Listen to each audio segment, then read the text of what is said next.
আসসালামু আলাইকুম, সবাই কেমন আছেন? আশা করি সবাই ভালো আছেন।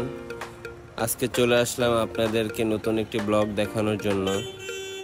ঈদ মানে খুশি, ঈদ মানে আনন্দ। কোরবানি ঈদ যেহেতু আমরা প্রচণ্ড ব্যস্ত ছিলাম গরু নিয়ে, তাই এবার ঈদে বের হইতে পারিনি এবং আমাদের এবার ঈদে কোথাও যাওয়ার কোনো, ঢাকার বাইরে বা কোথাও যাওয়ার কোনো প্ল্যান ছিল না। ছোট ছেলে বিশেষ করে বের হওয়ার জন্য অস্থির হয়ে গেছিল। তো ঈদের পরের দিনও আমরা বের হয়নি।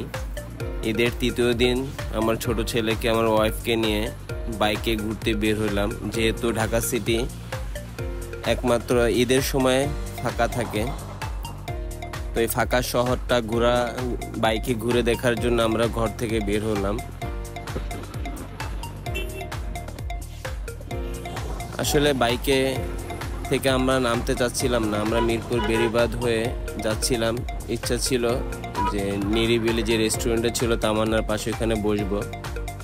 তো এখানে নতুন একটা ওভারব্রিজ হওয়ার কারণে এত ভিড় ছিল যে আমরা আর বাইক থেকে নামিনি, বাইক দিয়েই তখন ঘুরতেছিলাম। ওয়েদারটা খুব ভালো ছিল, বাইকের মধ্যেই ভাল লাগতেছিল। তো আমরা বাইক থেকে না নেমে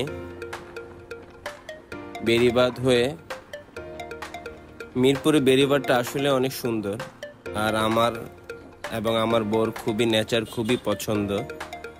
তো বেড়িবাঁধটার পাশে তুরাগ নদীটা আসলে দেখতে অসাধারণ সুন্দর। আর যেহেতু এখন বর্ষাকাল, নদী বর্ষাকালে দেখতে বেশি সুন্দর লাগে, যেহেতু পানি থাকে অনেক।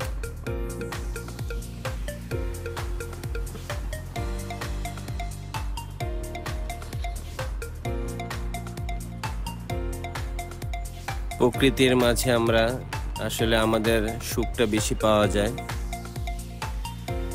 আর আমার ছেলের এবং আমার ওয়াইফের খুবই পছন্দ বাইকে ঘোরা। আর অ্যাকচুয়ালি ঈদে কোথাও যায় শান্তি নেই, যেখানেই যাবেন না কেন আপনার সবখানে মানুষ আর মানুষ। প্রত্যেকটা বিনোদন কেন্দ্রতে মানুষ আর মানুষ। আর ঢাকা শহরে তো বিনোদন কেন্দ্র বলতে না বললেই চলে। আমরা যে বাচ্চাদেরকে ঈদে কোনো ঘুরতে যাব বা কিছু ভালো কোনো ঘোরার জায়গায় ঢাকা শহরে নাই। তাই কোলাহল মুক্ত শহরটাকে ঈদে আমরা পাই একটু ফাঁকা। আর যেহেতু কিছুদিন পরে মানুষজন এসে যাবে, ঢাকায় ফাঁকা আর থাকবে না।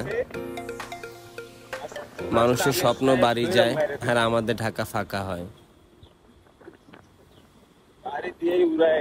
এই উত্তরার রাস্তাটার নেচারটা খুবই পছন্দ আমার, খুব নিরিবিলি, কোনো ঝানজট নেই, কোনো কোলাহল নেই।